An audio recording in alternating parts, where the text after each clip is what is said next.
So we're really excited because now we get to hear from a friend of ours who recently moved to Vegas back in January. Prior to that, he traveled a lot and came and visited us. But Mr. Teddy Liao is the CEO of Next Rep. Under his leadership, he grew the company into one of the largest virtual at-home marketplaces in the industry.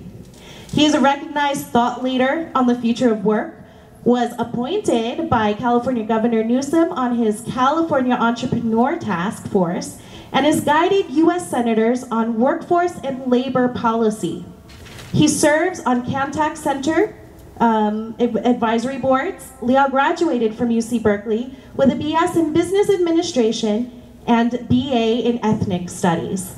At UC Berkeley, he was student body president and served as a trustee on the Berkeley Foundation, and has founded numerous nonprofit organizations and community organizations, including Global Leadership Organization, Project Smile, AAA Berkeley, and Taiwanese American Professionals. So please welcome our keynote speaker for this evening,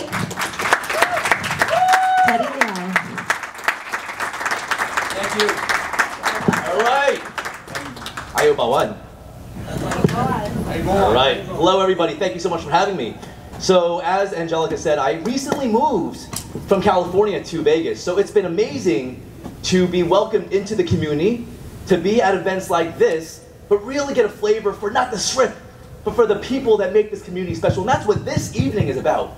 So when I was first invited by Sanjay to come to this, it really piqued my interest. Now, I've got to be honest. I had one high school friend. I grew up in LA.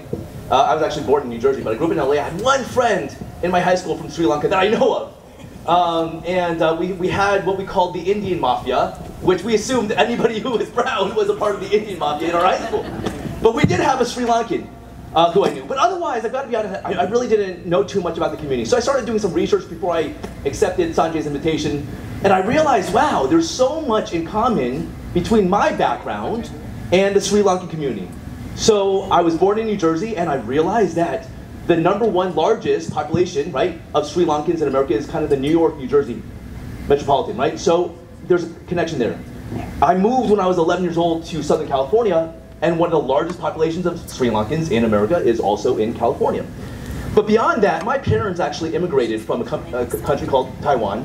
Very similar to Sri Lanka is an Asian country, which is an island, and oftentimes gets confused with another country that is on the other side of the water, right?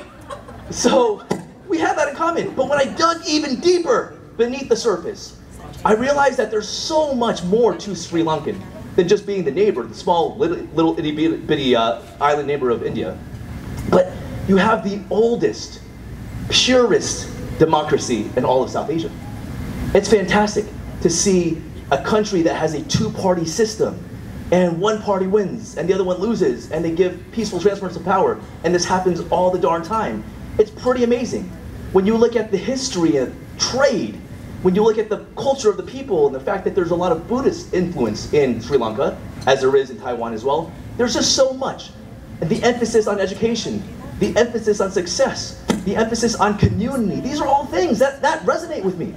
So when Sanjay asked, I said, you know, I'm absolutely in. This is going to be very exciting for me to meet you, learn from you, and hopefully offer you some words of wisdom as well.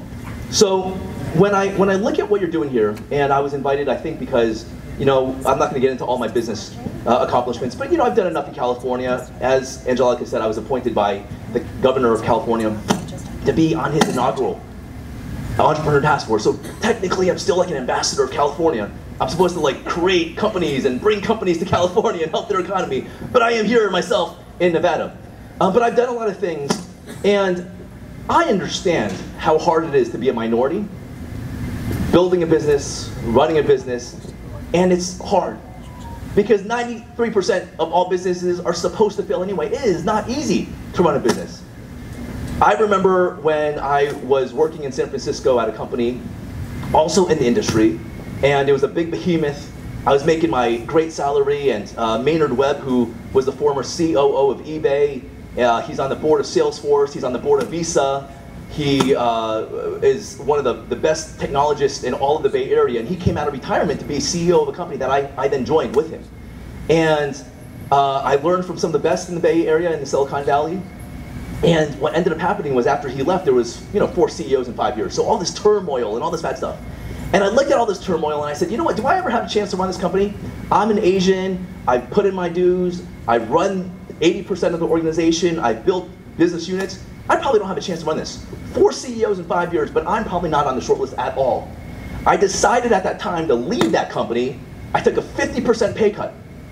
And I moved from San Francisco all the way out to the other side of the country. Not to New Jersey, not to New York, to Portland, Maine.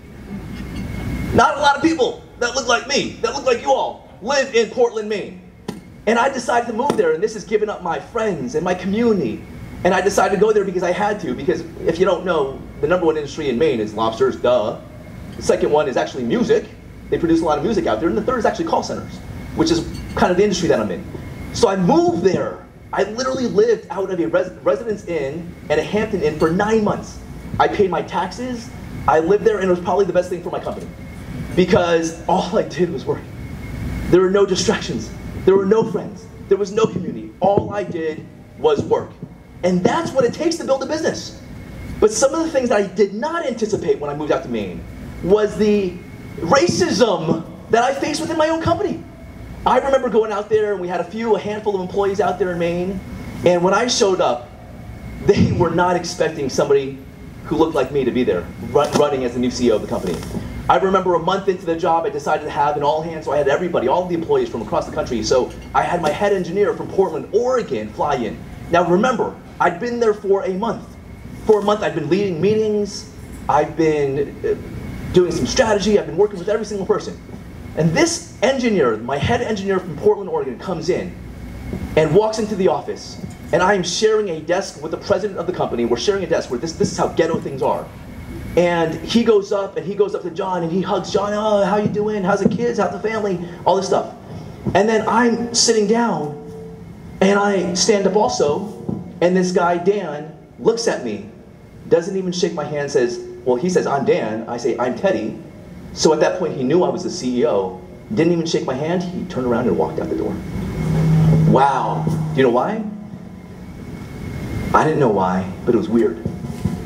Now, the last day of that week, I'm just going to talk. Can you all hear me back there? I'm going to drop this. Right? Because I actually don't really like these. Right. Or is it good? We're good? Okay, we're good. So what ended up happening was at the end of that week of strategy sessions, we were both at the Portland airport going back home. So I was going back actually out to California, to LA at the time. He was going back to Oregon. I ran into him, and because it's Portland, Maine, of course our flight got delayed. So we're at the restaurant in the airport, and I'm like, hey, you want a drink? You want some food? Let's go hang out before our flights take off. And he's like, okay. A few minutes into the lunch, into hanging out, he's like, hey, Teddy, I gotta apologize. I'm like, apologize for? I know where he's going. I'm like, I gotta apologize. And I made him say it. Apologize for what? Apologize for my behavior the first time that I met you. Oh, what do you mean? I'm gonna pull this out. I already got the apology. It ain't good enough for me. I want you to say it. Okay, apologize for what? Well, hey, look, when I showed up and I said hi to John and then I saw you, well, I kind of acted weird. What do you mean you acted weird? I'm digging.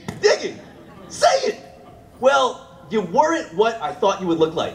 Oh, snap, no, you didn't. Yes, he did. Well, what did you expect?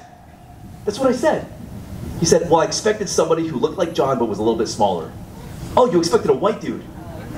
That's what he said. That's what he said to me at the Portland airport at the end of the week. This is my head of engineering, you idiot. This is like 10 years ago. You didn't look me up on the internet? Like, I'm Asian, dude. Okay, all you need to do was go into my LinkedIn. I wasn't hiding what I look like. I am hiding who I am. And this idiot reacted that way, didn't do his research, and I was encountering that sentiment from my own employees my first month on the job. That is what we as minorities encounter, and worse. But that's just one example, right? And I'm the boss. Now, how many people aren't the boss? How many people are working their way up through companies? And they get looked at, and they get treated differently.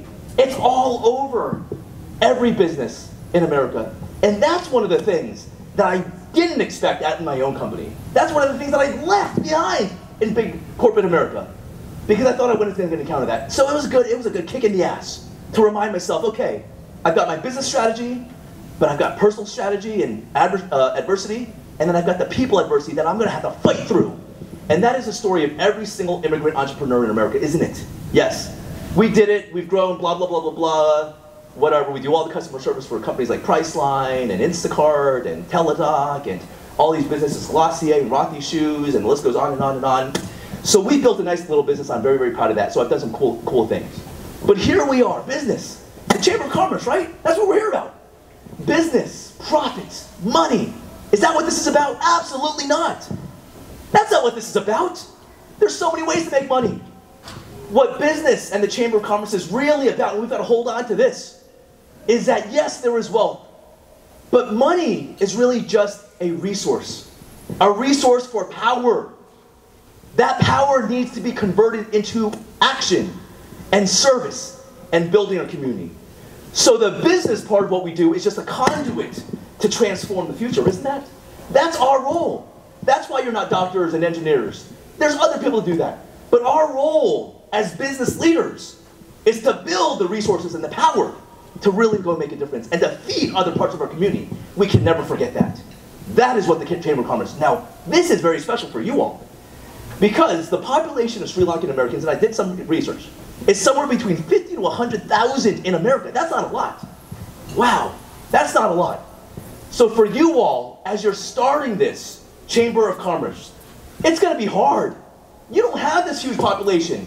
You're going to have to work harder, fight more, overcome more obstacles and challenges, and run uphill all the time. But this is what you're doing it for. What you're doing it for is for a dream that every Sri Lankan entrepreneur, everybody who might ever dare to leave their cushy job, or maybe leave medicine, or leave law, or leave their engineering job, and maybe start a company. And it could be any type of company. But anybody who's Sri Lankan American who has a dream, you want to help increase their chances to succeed, because it's hard. It is really hard out there. Your job, if you can do this well, is to convert every single one of those dreams into a reality, so that you can pump more power and pump more resources back into the community. But beyond that, you have another, Sanjay said it, things are bleak out in Sri Lanka, right? It is tough out there right now. Beyond that, every single time that one of your businesses that you help out of the Chamber of Commerce succeeds, you become a story. And that story is powerful, because that story is an example, that story is a role model, that story is hope for somebody else in Sri Lanka to start a business. And all of these dreams together is exactly the foundation for the American dream. For anybody to come here, to create, to build, to be a part of a community, and to really make a difference. So this is really unique, because now your success will translate into the realization of dreams, not only people here in America, but to potentially all these dreams that have not even been created yet overseas in Sri Lanka. That is what the point of this Chamber of Commerce is. And congratulations to you all for starting this. Now, it's going to be hard. It is. I have started so many organizations. It is tough. It's not going to be easy.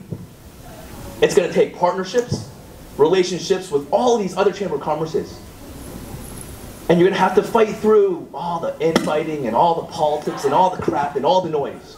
And you've got to stay focused, because you're about building dreams, realizing those dreams, being role models, creating a thriving community for yourselves. And if you do this well, oh, Sri Lanka will be on the map. If you do this well, oh, everybody will know about your people, your history, your culture, your community. You will be invited to the table. You will not only shape and change the Sri Lankan community, but you will do everything to shape and change the American society. So with that, there's another saying that I learned that I think is commonly used out there. I think I'm going to look this up, because I don't want to butcher this and insult anybody, but I think this is pretty relevant, right? So, Kohidi Yane. What does that mean? Where are you going? Where are you going? We don't know. I leave with that because it's very important. Kohidi Yane. Where are you going? So my question to you all here, as founders of this amazing organization, is where are you going? Kohidi Yane. Because that needs to be clear. And where we are going together is building this community through business and power and resources. So congratulations. Thank you so much for having me. Good luck.